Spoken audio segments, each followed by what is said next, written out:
Ask yourself the damn question. Is winning the only thing to you? Sports today are not just played on the field. They're played every day, online, all over the world, by sports fans just like you. Don't you dare breathe.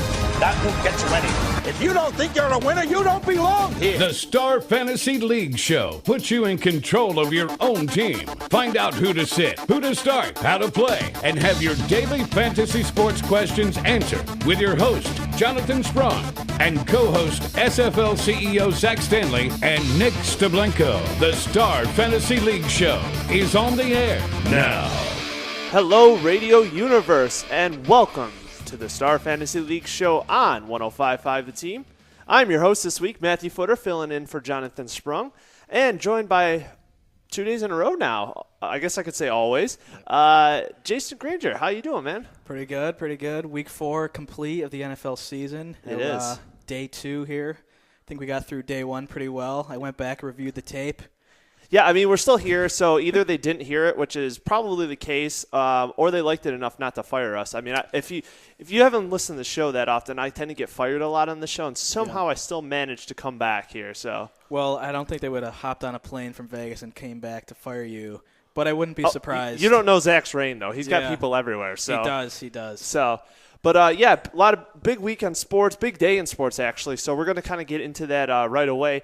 First, we'll kind of do a recap of what happened last night on Monday Night Football. And, man, I kind of expected the outcome, if you know what I mean, but I didn't expect it in that fashion. How about yourself? Yeah, it was a pretty dominant performance by the Chiefs. Mm-hmm. Luckily, I had paused the game at halftime so I could just 30-second skip through, like, the whole second half and just watch each play because – I don't know, sitting through that would have just been a nightmare. Yeah, I sat through most of it, and actually I sat through all of it. I kind of casually was watching the second half. I had Jamal Charles in one of my leagues, and I was losing, so he actually had Edelman as well, but Charles did it for me. He came back with a vengeance last night, looked great. On the Kansas City side, he was actually not even the leading rusher. Niles Davis actually piled over 100 yards himself, but, I mean, Charles with 3 touchdowns alone. It was good to see from a guy coming back from injury. Yeah, huge performance, 2 touchdown catches as well, which is big. It looked like he got a little banged up there at the end of the game, but he should be fine for, the next game at San Francisco. Yeah, they said he just was dehydrated and needed an IV. Okay. So they sent him back out. I mean, that was the most touches he's had in all season, essentially. So you figure he's probably a little fatigued at that point. Yeah, I said yesterday I figured the Patriots would try and shut him down, but he really turned it on there. And the Patriots really couldn't do anything on defense. They couldn't shut Alex Smith down. No. They couldn't shut down Travis Kelce. Even Dwayne Bowe got in the action there in the first half. Yeah, he yesterday a question was posed to us about Dwayne Bowe, and we said, no. But you know what? I think it's just a rarity. I got to see it for consecutive weeks. He had a nice game. That's probably the best game he's had in a long time. That's probably his ceiling, honestly. Yeah, and it was pretty much all in the first half. After he was catching all those passes, I'm like, oh, it's just because we had that question yesterday, and now he's just going to come out and show us up. But, yeah, I don't think he had much in the second half, but really the game was over by that point anyways. Yeah, pretty much. Yeah, it was over because on the New England side, nothing really went right for New England except Brendan LaFell, who was the only one to actually top 100 yards and got a touchdown. Tom Brady, what is going on there, man? Yeah, that was crazy. He actually got benched, which did. After throwing that pick six was pretty crazy. I've never seen him actually get benched in a game. I don't know if he ever has been, but it was actually his second worst game as a pro. Yes. Yeah, I saw he had one worse game in Miami, which was like 117 games ago or something like that. Yeah, exactly. Yeah. I saw someone tweet today that the best QB situation this week in the AFC East is actually Miami, which is kind of ironic because last week they were the most turmoil team, I guess. Right. Yeah. So there's no QB controversy here, unlike the other teams. Right. Brady's obviously the starter; they're going to ride him through. But it was interesting to see that he did get pulled. I didn't expect it, honestly. Yeah, that was pretty crazy. And what can you say about Alex Smith, too, coming out and lighting them up? Yeah. His passer rating was a 144.4, which is the 4th highest by any quarterback in a game against Bill Belichick. That's awesome. Yeah, the other 3 guys were Manning, Breeze, and Elway. Yeah, I heard on another radio show this morning, Alex Smith was the first overall pick. Brady was the 199th pick. They actually played like they were drafted last night. That's what they looked like. So, and he returns to San Francisco next week. He does. Big matchup there. It's going to be interesting. That's going to be an interesting game. 2 weeks ago, you would have been like, ugh. But now it's after both teams winning on Sunday. It's going to be an interesting matchup. Anything else from this game that really stuck out to you? Not really. Just Patriots looked awful. Yeah.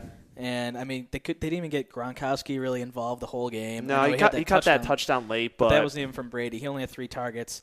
Yeah, LaFell had 10. Edelman didn't even do much. 8 targets, 4 catches. That was surprising, especially being so far down, how much Brady trusts him. He couldn't get open. There was one pass where Brady threw to him, and he completely overthrew him. And or Edelman stopped. They don't know what happened on that play. So I think there's tough times ahead for New England. It looks like the AFC East is wide open, which yeah, I saw something where do you see this as season simulations? The percent chance to win the AFC East, they had Miami at 32%. The Bills were second at 30%. Wow. And New England was at 29%, with the Jets coming in last at 9%. So literally 4% separates all 3 of those teams on the simulation. Bills still have a chance. They still got a chance, and that's a great segue because we're actually going to talk about the QB situation. When we were talking yesterday, we didn't have the updated news that E.J. Manuel was going to be pulled in favor of Kyle Orton for Week 5 against Detroit. But we do know that now. What's your take on this situation? I don't know. I don't like it at all. I mean, they did sign him for what, like $3 million in the offseason? $5 million each. Are you talking about Orton? Yeah. 2 years for $11 million. Oh, really? I didn't know it was that much. Yes, I believe that was the final number. It's $5 million. He's the highest-rated backup QB in the league. Wow. Yeah, I mean, Marrone could be making this move just to save his job. I mean, if the Bills lose, which they probably will, I don't know. Are they going to stick with Orton? Are they going to go back to Manuel? Are they going to let Orton ride out the next 2 games going against Patriots and then see what happens? I don't know, but yeah, I don't like it really. That's my thought process as well, because the Bills have a later bye this week. You could understand if they had a bye maybe 2 or 3 weeks from now. You give Orton a shot and see what happens come out of the bye. The Bills don't have a bye till almost mid to end of November. So what's to say, are you going to give Orton 4 games just like Manuel? Are you going to pull him after 1? I'm interested. I looked up some comparison notes today. Career averages of both guys. Granted, sample size for Orton's a little bit bigger, but E.J. Manuel's completion percentage is 58.6%. His average passes are 6.43 yards with a rating of 78.5. He has 1.3 touchdowns for every interception ratio. Kyle Orton, 58.5%, average of 6.63 yards, a rating of 79.9, 1.4 touchdowns to interception. To me, it seems like the same guy. It does, definitely. Yeah, I don't know. I mean, Manuel had the second worst total QBR so far this season. I don't know. He's only started 14 games. He's 6-8. It's not horrible. No. The Bills haven't had a quarterback, I think, go over the 500 mark since Jim Kelly was there. No. Drafted a quarterback that's gone to 500. And I think the last quarterback was Doug Flutie that actually did, which was how long ago? So. Yeah, for career record, yes. Drew Bledsoe did have one season there where they did go over 500, but it's been a long time since there's been a solid QB foundation there. And again, I'm not sticking up for Manuel saying he's the savior, he's the best. He has played pretty bad this year, but I just don't feel like he is the sole blame in this situation. No. That's what I feel like the media and people are trying to put on him. So yeah, you can put the blame on Marrone. You could put it on Whaley, their GM. Mm-hmm. I mean, he could be gone. I mean, both of those guys could be gone. Offensive coordinator Hackett. Yeah, the play calling has been awful. And looking at this coming up week, the Lions have a great rush defense. So the game could really be in Orton's hands come Sunday. So I guess we'll see what he's made of. Yeah, it is interesting. And speaking of coaches on the hot seat, well, we've had one axe dropped already this season, only through 4 weeks. Dennis Allen, the head coach of the Raiders, was fired today over the phone because they were over in London playing this past week. So, I don't know. Have you ever been fired over the phone before? I have not. That doesn't seem too pleasant. But no. I was actually making a joke. I'm like, what if the Raiders don't pay for his plane ticket back? Like, he's stuck over there. Yeah. But what do you make of this situation? It's just awful situation there in Oakland. They've really kind of just botched the last few years. I mean, obviously Allen was 8-28 since the start of 2012. The Raiders were the second worst in the NFL in that span. I think the Jaguars were like 6-30. So I also saw something in the last 20 seasons, the Raiders have had 10 different head coaches and only 3 winning seasons out of 20. Yeah. So that's pretty crazy. I also saw out of the last 16 draft picks between 2012 and 13, only 1 is a current starter. That's Cy Moore. Oh, that's boy. Pretty crazy. Yeah, that is pretty crazy. They've always had that idea that they like to draft guys who are prototypes route, but you're always like, oh, they at least have to have somebody there that's built a foundation on. No, they really don't. No, yeah, they try to bring in more like veteran presence this year. You can put it on those guys, but really, I don't know. I don't think Dennis Allen's the reason for this situation. Names being talked about. The one man I hear because he's always going to be linked with that organization is John Gruden. I don't think he'll come out. I think he's got a pretty sweet gig. I say the same thing about Bill Cowher. These guys work 1 day a week essentially. Yeah. Why would he want to go in the stressful situation of Oakland? No, they've been out of the game for quite a bit. They're probably enjoying their nice, relaxful life, and he's doing his Corona commercials there. Those are great. Whatever else he's doing, but I'd be very surprised if Gruden goes back there. Yeah, definitely. Yeah, we saw Soprano as the interim head coach. Yeah.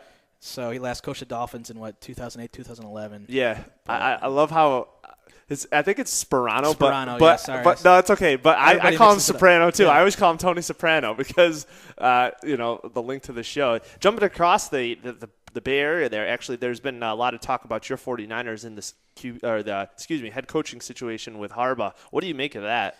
Well, I know like Deion Sanders, he come out and said something like none of the players like playing for him, but yeah. I don't know. Come on, Deion. What's he doing getting his nose in the situation? Get out of there, Deion. You were a Niner. But no, I mean, I love Harbaugh. I think all the fans like him just because the intensity he brings every week. Who really likes playing for their head coach? You're supposed to like not be all buddy-buddy with him. I think that creates kind of almost a better environment. I don't know if I want to say that, but yeah, I don't know. It seems like you got to have that mutual respect, and those are the most successful coaches. Those are the guys that'll, whip your butt in shape. They'll scream in your face, but at the end of the day, they'll care for you as a person. That's what seems like Harbaugh, does. The situation with the names leaving my head right now with the lineman who supposedly abused his wife. Oh, Ray McDonald. Ray McDonald, yes. Yeah. I want to say Vance McDonald, but it's not. He was not quick to jump. He said, we aren't going to take anybody who's an abuser, but we're not going to jump on the situation. You haven't heard anything about that case where the other one's all over the map. So he seems like he does care about his players. Yeah, and seems like he's had a good relationship with Kaepernick. Obviously, he's his guy there, and I don't know. I mean, I would hope that Harbaugh will stay. I don't want to see him leave. I mean, he's been great since he's been in the Niners. So. Yeah, I don't think you want to mess up that situation. It seems like there's already been enough issues as it is. Yeah. Just trying to get the play calling right and get that right. You don't really want more of a hazard in the locker room, I guess. Exactly. Yeah. So. Coming out of the break, we're going to continue talking a little bit NFL. We're going to talk a little MLB. We got a big game tonight. We're going to actually jump into John's Mailbag. I couldn't really think of a better name for it, so we're going to keep going with John's Mailbag. And you're listening to the Star Fantasy League show on 105.5 The Team.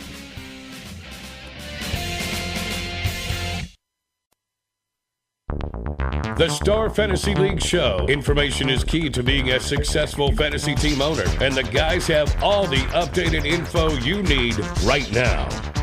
Okay, fantasy sports fans. There's a letter in your mailbox. Time to dig into John's mailbag for your questions and comments. Read the mail, read the mail, read the mail. Jump in the game. Send your questions and comments to the Star Fantasy League's team by tweeting at SFL Show. We are back on the Star Fantasy League show here on 105.5 The Team. I'm your host, Matthew Footer, filling in this week for Jonathan Sprung, joined by Jason Gringer. Feels good. What's Tuesday. Yeah. Great weather. Yeah, it's a great Rochester. Yeah, it's a great week in Rochester. Yeah. I just wanted to take time to appreciate Rochester and say it's not as bad as people say, and I'm very happy to be here hosting this show with you, even though the other guys are out enjoying themselves in Las Vegas this week. Yeah, I'm sure they have some good weather out there as well. It's better here. Okay. Let's just try to keep telling ourselves that. So yeah. It's not as hot here. Yeah, which is better. Exactly. In my mind. So we're going to jump into John's Mailbag in a couple minutes, but first we have some postseason baseball to talk about. First game this week. Tonight, we have the American League wild card. We have the Kansas City Royals battling your Oakland Athletics. How pumped are you right now? I see you're wearing Oakland stuff in the office. Oh, yeah. I got my gear on. In the studio, excuse me. Our big lecture studio. Yeah, I'm nervous. I'm nervous for tonight. I hate the one-game wild card format. I think it should be at least 3 games, but you get this far. You play 162 games. It all comes down to this one game. I think that needs to change, but the A's have lost 6 of straight of these games, winner take all. I heard that. So I'm hoping it's their time tonight. It's their time to actually win one of these for me. Well, if you listened to the show yesterday, we both did predict the A's to win this game. Think about it this way. A couple of years ago, they didn't have this wild card, so you wouldn't have been even in the playoffs. So That's at least right. you're in at this point. You're farther than the Yankees are, so look at it that way. We got John Lester on the mound for the Oakland versus James Shields. Great pitching matchup, but I really don't think it's going to be as much of a pitching battle as you think. I think there's going to be a lot of runs scored in this game, personally. Well, hopefully Oakland will not get shut out, which has happened 7 times since the All-Star break. Mm-hmm. They've obviously had one of the worst offenses since then. They have had the worst post-All-Star break winning percentage of any playoff team since the All-Star game since it was 1933. Sorry. Wow. So good stat. I like that. Yeah, I mean, we've got Lester on the mound. He obviously has been a great postseason pitcher. That's why the A's brought him in.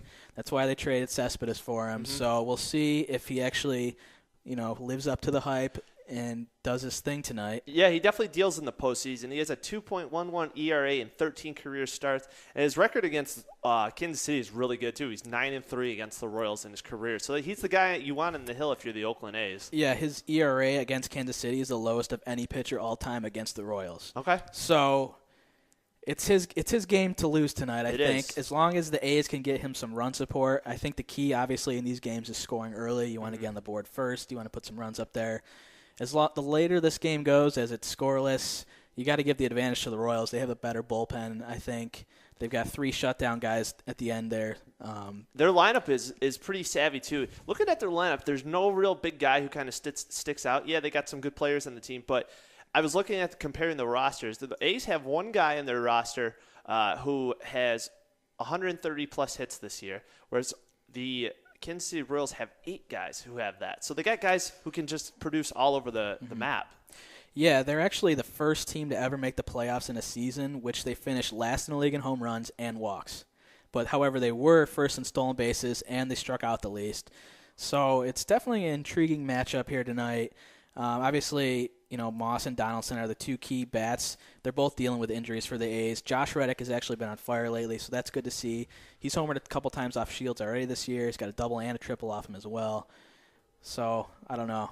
I'm excited. I love postseason baseball. Even though the season is probably one of the most boring to watch, personally, for myself, postseason baseball is right up there with NHL postseason hockey and the other sports as well. I love it. Yeah, it comes down to every pitch, and you're on your toes the whole time. I watch every A's game every year, so the second half of the season's been just a rough one for me. Sure. So I'm excited to get the postseason started tonight, and hopefully they don't let me down. Yeah, definitely. All right. Enough for some baseball at this point. We're going to kind of jump into Jonald's mailbag. Remember, you can always send us questions by tweeting us at SFL Show. We'll be happy to read them on the air. If they're good, if they're bad, we'll probably make fun of you, but we'll probably still read them on the show. Andy B. writes, the NFL season is 1/4 of the way completed. Who is your biggest fantasy disappointment, and who is your biggest fantasy surprise? So I'm assuming disappointment is probably a guy who is supposed to produce big high draft pick, and just really hasn't done anything at this point. So who do you got? I got a few guys here. Okay. The first guy, obviously, has got to be LaShawn McCoy. Yeah, I think so. A lot of people drafted him number 1 overall. He's only averaging 2.7 yards a carry. He's only had 192 rushing yards and 1 touchdown. Obviously, you could say Adrian Peterson. Eddie Lacy is another guy up there. And even Demaryius Thomas hasn't really done much as well. Yeah, I had a couple of those guys down. Guy we talked about already, Tom Brady. If you're especially you're in a 2 QB league, or you're in a league where it's 6 points for a touchdown, been very disappointing on his end. A couple other guys along the injury front who weren't necessarily high draft picks, but guys who are expected to do well is Ben Tate and Doug Martin, along with Jordan Cameron. I mean, these are all guys who were drafted pretty much in the first 3 rounds, and you take a guy that early, you expect him to be a franchise guy, especially in keeper leagues. These are guys you want to take with you the next 2, 3, however many seasons you're keeping them. So yeah, Martin finally scored last week. Yes, right? he did. Yeah, I've got Cameron on a few teams as well. I'm hoping he bounces back here for Cleveland.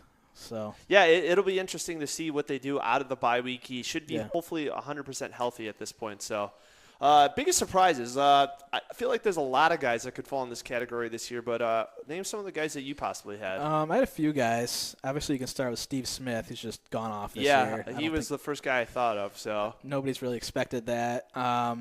Donnell for the Giants, tight end. He's already got 4 touchdowns, 25 catches. Mm-hmm.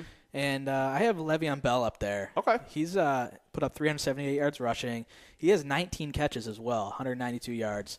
I don't think people expected that much out of him this early, especially with the whole off-season situation there with Blount and whatever happened there. Yeah, exactly. But I can see all those guys. A few other guys I had, mainly because they're ranked higher or position themselves higher than expected. One is Andrew Luck. He's actually the top scorer in fantasy football right now. Yep. I expected a big year out of him, but not this quite production this early in the map. He struggled the first couple weeks, but really has turned it on. 8 touchdowns in the last 2 games combined. So yeah, he's been on fire. Phillip Rivers, I mean, this guy's Jekyll and Hyde. One year he can have a terrible year with no one he wants him. Next year he's almost putting up MVP type numbers. Yeah, and now that 2 of their running backs are out for a while, I think he's going to be putting up huge numbers, as we saw last week.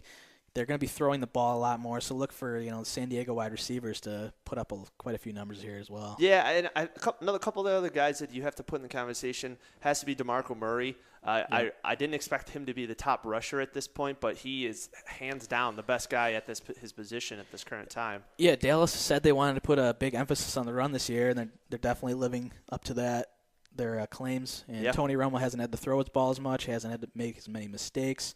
So Murray's looked great this year. Yeah, so I think there's a bunch of guys who could be considered surprises and disappointments up to this point. Terry L. writes, the Golden State Warriors unveiled a new quote-unquote slate uniform via social media influencers. Are more teams going to take this approach? When did slate become a color? Did you happen to see this story? It actually came out yesterday, but yeah, I'm a big Warriors fan. Okay. So I was all over this on the Twitter feeds. I guess you could say. Yes. I like them. I like the color. I think it's better than last year's whites, but I just don't like the sleeved jerseys. Yeah, I'm not a fan of either. A lot of teams came out with these last year. I know on Christmas Day, I think the Heat and Bulls had like a weird orange color one. Yeah, it was. I'm a Bulls fan myself. I couldn't stand it. It's like a gray bowl on the middle with a reddish orange color. Yeah, that just was awkward. Yeah, I don't know. I don't know if the sleeved jerseys are here to stay, but I don't mind the slate color, if you want to call it that. Well, what do you think about them handing it over to fans and social media influencers and say, hey, let's promote this way? Do you think like more teams should start to take this approach? I mean, social media is here to stay, so. I don't know. I mean, social media is what it is. Yeah. I don't know how many times they're actually going to be wearing these jerseys this year. I think they didn't really wear those white ones last year too many times. No, I don't think so either. So I don't know. It is what it is. I guess get the fans involved on the social media. It's a good thing, I guess. Yeah, get people interested. Yeah. Chris M. writes, Hussein Abdullah, a defensive back for Kansas City who was playing last night, was flagged for praying last night. Didn't Tim Tebow do the same thing? Is there double standards in this league? All right. It did come out this morning. I did see the director of something in the NFL came out and said he should not have been penalized for that because if you are celebrating the touchdown doing a something religious, they shouldn't penalize you for it, as in Tebowing. Yeah, when I saw the flag call, I thought that was pretty absurd. I'm like, Brandon Marshall pretty much does this every time he scores a touchdown. He gets on his knees and whatever. But I actually found the rule. There's Rule 12, Section 3, Article 1D. Players are prohibited from engaging in any celebrations or demonstrations while on the ground. Okay. Which is... It's kind of just a weird rule to me. Yeah, that leads a lot of gray area right there because you had the Tebowing, you have Arian Foster does the old bow, the namaste bow when he scores. So it's not uncommon for guys to celebrate going back to the 60s, 70s, 80s, the spikes and stuff. But is Goodell kind of ruining this for the NFL, taking the fun out of it? That's been the debate for years. Yeah, the no fun league. No fun league. Yep. Yeah, I don't know. Just let the players celebrate. That's what they're out there to do. You can't spike the ball over the goalpost anymore. The Jimmy Graham rule. Yeah, because he bent the goalpost. I can understand that because he actually delayed the game. But if a guy's praying or you see these guys when you can't do a group celebration up to a certain one. I saw Brian Hartline do one a couple weeks ago where he lined up like he was going to take a putt and he did a fake putt move, and everyone was standing next to him, and they did like the golf clap, yeah. and he didn't get flagged for that. And I was like, that's even worse than a guy just bowing by him or taking a prayer by himself. I couldn't believe that. Yeah, I don't think anybody really knows the full extent of what you can get penalized for. It's all just the ref's judgment call at that time. It's dumb. Yeah, you see the guys doing the selfies. I think that's the biggest thing now is everyone's taking selfies with each other or fake selfies. I mean, I don't understand why people come for entertainment. People come for the offense. Yep. When the guys score, let them celebrate. Let them, enjoy their time, especially if it's a guy's first touchdown. Or they said this guy last night had been out of the league, and they signed him earlier this season. He was all over the field last night. I think he led the Chiefs in tackles. So, yeah. As long as they're not doing anything that's really delaying the game, I don't think it should be a flag. You're not T.O. going over to grab some popcorn and doing whatever, But you remember that stuff. I remember that stuff watching that as a kid, the Randy Moss thing he did in Green pulling his Bay. pants down. Yeah. So, So, just let them play. I don't understand, why we have to cater to this child audience. They're adults. They're out there having fun. Yep. So it. let them play, Goodell. That's all I got to say. Yeah. Coming out of the break, we're going to finish up with John's mailbag, and we're going to get into some waiver wire talk as it's Tuesday, and you're listening to the Star Fantasy League show here on 105.5 The Team.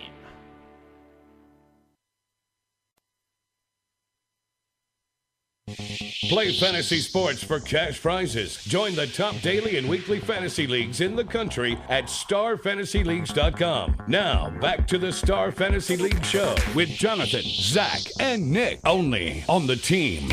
We were right. The cage guy was wrong again today. It is not Jonathan, Nick, or Zach. It is Matthew Footer here on the Star Fantasy League show on 105.5 The Team. I'm, of course, joined by Jason Granger. Maybe this guy will learn by the end of the week. We can only hope, I guess. No, it's because we're probably not feeding him, I guess. Oh, yeah. We did forget to feed him today. Yeah. That can be an issue. People do get hungry. I get cranky myself when I get hungry, so I can understand it. It might affect his work environment. Yeah, but, we're sorry, cage guy. Yeah, we're sorry. No, we're not. Yeah, we're not really. Finishing up with Donald's mailbag, we got one more question. And this one, actually, I really enjoyed, so I kind of wanted to throw this one in. Bill B. writes, Lions tight end Joseph Fourier injured his ankle and was out Sunday because he tried to stop his puppy from urinating in the house. Is this the most embarrassing non-sports injury ever? It's very interesting, and I did some research on this. So I want to pose a few non-sports related injuries that have happened over the past, and maybe you can figure out which one is the worst one that's been ever experienced. Okay, yeah. Before you do that, did you see Rajon Rondo break his hand? No, He broke his hand. Apparently, he fell in the shower. Oh, my This was like God. a day or so ago.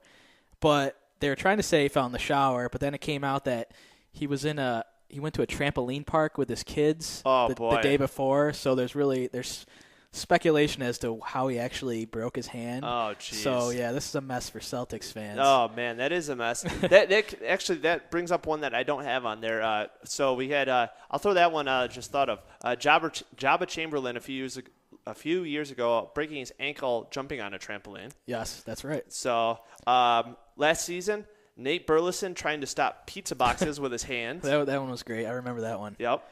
We had Joel Zumaya. Do you remember him? Closer for the Tigers. That was Guitar Hero. Guitar right? Hero, yes. Correct. I didn't remember that one, but he had an issue with his hand, and he said that he was playing too much Guitar Hero, and his friends warned him about it, but he didn't observe the signs that he might get tendonitis in his wrist. So I've been known to play quite a bit of Guitar Hero. It does take a little. It does. It does. The buttons are hard to push down on someone's guitars. It does. It's a lot of hand-eye coordination too. So, Chris Hansen, not the to catch a predator guy, the punter for Jacksonville a few years ago, hurt his leg by chopping wood. Do you remember that one? I do not. Okay, he was chopping wood and he came down with the axe, and I think he severed something in his leg. Oh, he cut himself, huh? Yeah, he did. And the running joke was that they actually had a tree stump in the locker room the rest of the season, supposedly. So there's another one. We got a couple more here. Brian Greasy, son of Hall of Famer Bob Greasy, falling down the stairs, supposedly tripping over his dog, but there was rumors that he was drunk. Yeah, I do remember that one when he was on the Dolphins, right? Yeah, I believe so. Yeah. Jeff Kent former. That's one of my favorites, Jeff Kent. Yeah, do you remember this one? I think he was washing his car, right? Washing his truck. Yes. And he broke his wrist or something like that. A couple more. Marty Cordova. He got sunburned from falling asleep in a tanning bed. It was out because of that. That's a good one. And obviously some more famous ones. Sammy Sosa sneezing and getting back spasms. Right, I remember that. And the last one, I think that still probably takes the cake, is Plaxico Burress shooting himself in the leg with his own gun. Not getting shot by someone else, shooting himself, and getting suspended for shooting himself. Yeah. Yeah, what you gonna do there? He was in a club. He shot himself. That was a messy situation. Yeah, so I don't think the 48 one is the worst, but it's right up there with some of the worst non-sports injuries.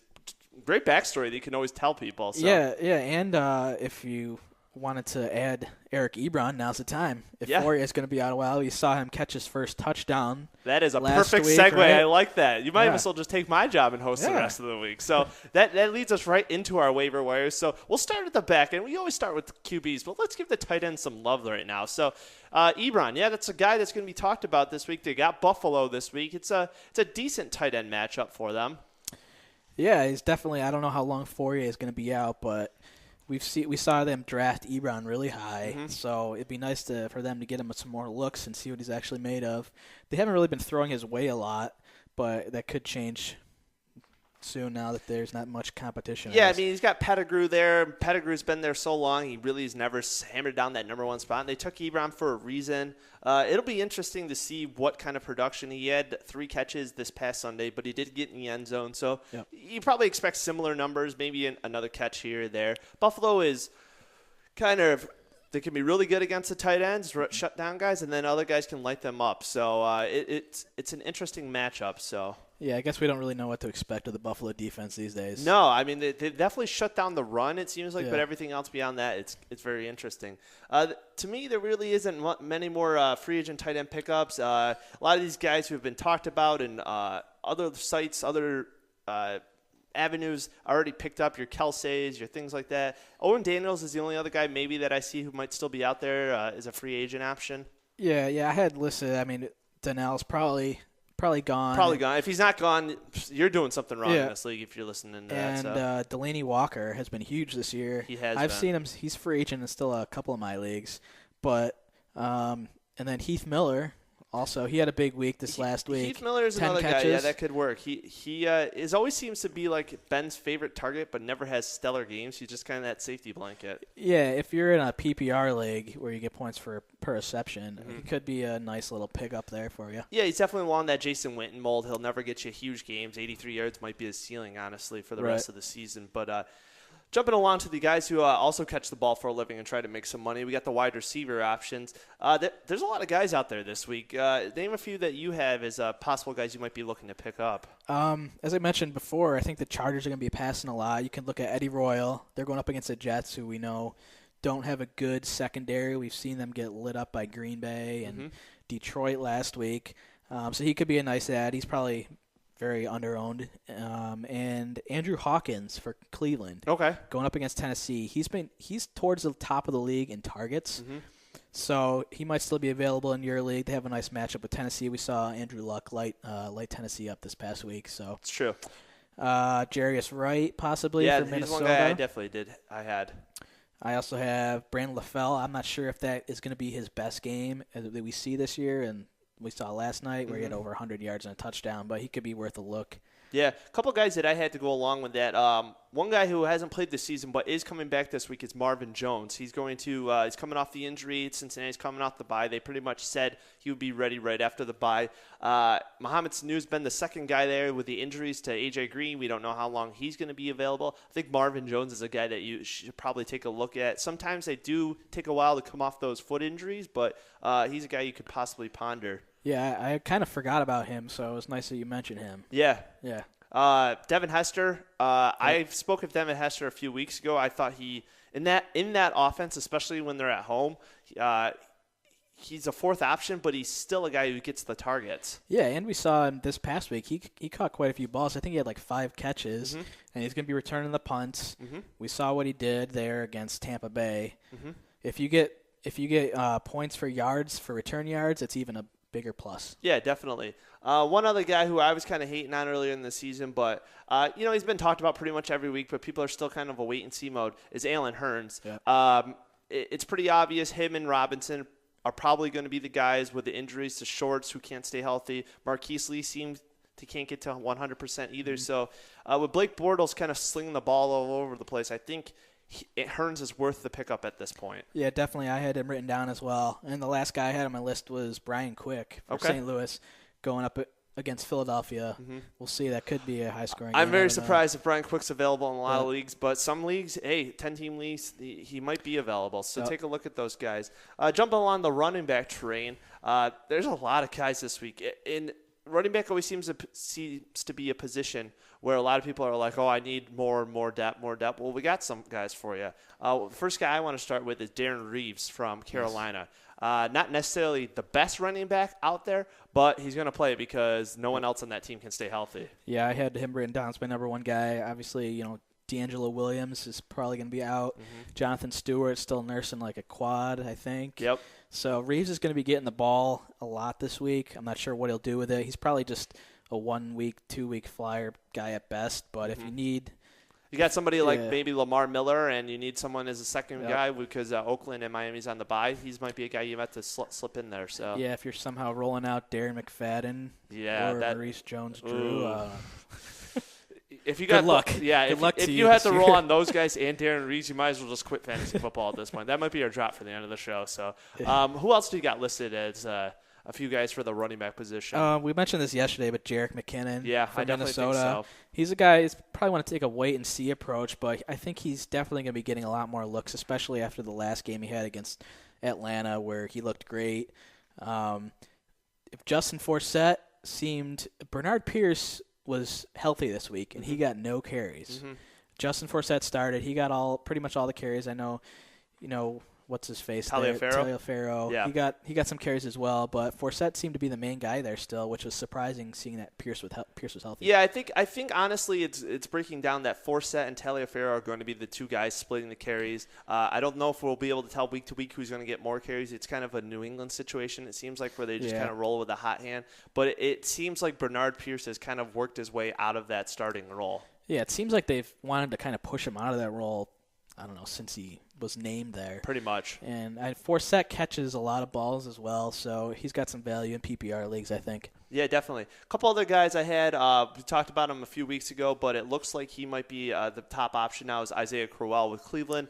With Ben Tate coming back, Terrence West has been mainly the guy, but West's carries started to diminish over the last couple of weeks. So Crowell looks like he's going to be the second option, and you really can't bank on Tate being healthy either. Yeah, and I saw that Crowell was getting all the first team snaps this week as well. So, but it looks like Tate, I think, is going to be back. So we'll have to see how that shakes out. A lot of these guys we talk about at this point in the season are handcuff guys. I got Andre Williams on there. You're really not going to get much out of them unless they're ahead in the game or Rashad Jennings goes down. You got Antoine Smith in Atlanta. It's kind of hard to tell how that situation's shaking down. One other guy I did want to throw his name in there is Denard Robinson. And he's not somebody you would actually think of because you don't really know what position he plays, but it seems like he's going to stay at running back. Last week, Toby Gerhart is the number one guy there, but Gerhart had 21 snaps. Denard Robinson had 36. Nice. So I really feel like Jacksonville's just trying anything at this point to get successful. So Robinson might be worth a flyer at the running back position. Yeah, throwing whatever at the wall to see what sticks, I guess. Obviously, Gerhart isn't the answer. I know a lot of people are high on him going into the year. I wasn't one of those people, but I don't know. Yeah. Wrapping up, do you have any quarterbacks this week? What about Sean Hill? He's going to be starting against Philadelphia, I think. He is. He's healthy, so that might be a nice little pickup there. Yeah, the only guy I might have is Drew Stanton. Carson Palmer's supposed to come back, but if he doesn't, they are playing a tough matchup against Denver, but a lot of these guys in your leagues probably are picked up. So it's kind of a wait-and-see monitor situation. But coming back from the break, we're kind of finish up with the waiver wire pickups, talk a little bit more NFL, and you're listening to the Star Fantasy League show here on 105.5 The Team.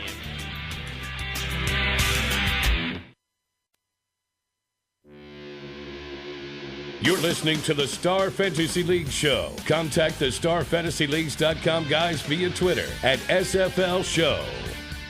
We are back for the final segment here on the Star Fantasy League Show on 105.5 The Team. I am your host, Matthew Footer, again filling in for Jonathan Sprung this week, joined by Jason Granger.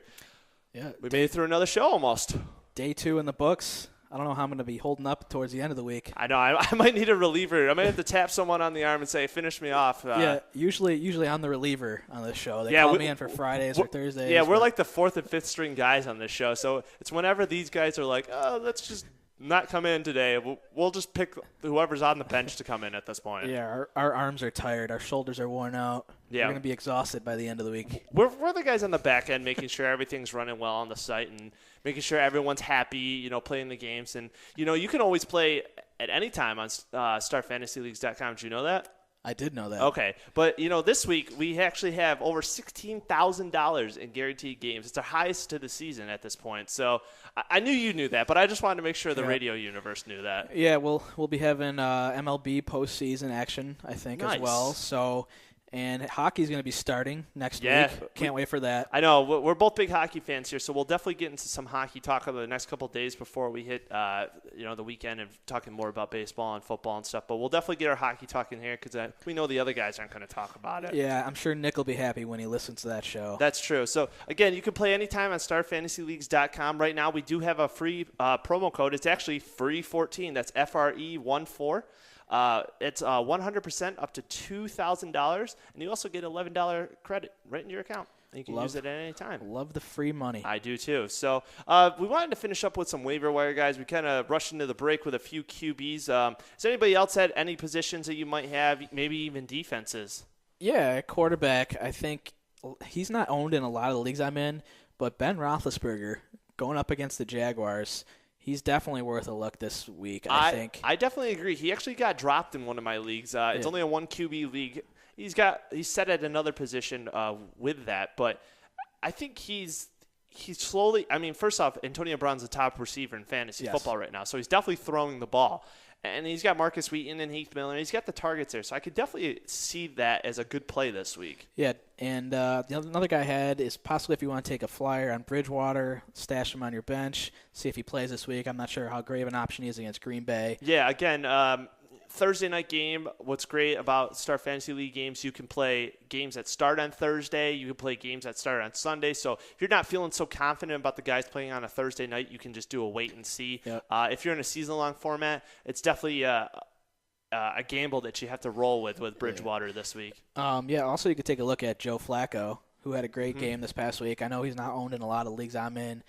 Going up against the Colts in Indianapolis, that could be a shootout. A couple weeks ago, I heard a stat that he was 3rd or 4th in the league in pass attempts, which you wouldn't have guessed that, knowing, the mantra for Baltimore is we run the ball, we're a tough defense, but they're definitely at that new age now, and obviously you've seen the stuff with Steve Smith Sr., so who's throwing the ball? It's Flacco. Yeah. If you want to look at the defensive side of the ball, obviously I think Detroit against the Bills. Mm-hmm.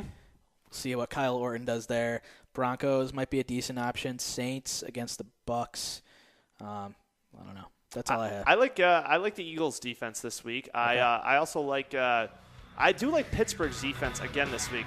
They were a defense that I really targeted last week playing against Tampa. We're kind of disappointing, but I feel like Jacksonville does not even have close to the amount of targets that Pittsburgh. We have Jacksonville. We haven't Tampa, even. We haven't even brought up the Pittsburgh loss to the Bucks. No, we haven't rubbed that in John's face. I know. Did you hear what? I believe it was Antonio Brown. He said we lost to the worst, one of the worst teams in football. He wasn't sugarcoating it. He came out and said that. Well, good luck, Steelers. Good luck, John. Yeah, we have to give John some kind of love on this show. I mean, I am filling his seat right now, trying to keep it warm for him. But I really don't like to inflate his ego that much. No. No. That's a pretty good impression with him. But thank you, everyone, for listening. And if you're taking fantasy advice from Jonathan Sprung, you're really doing something wrong. Take it easy, guys.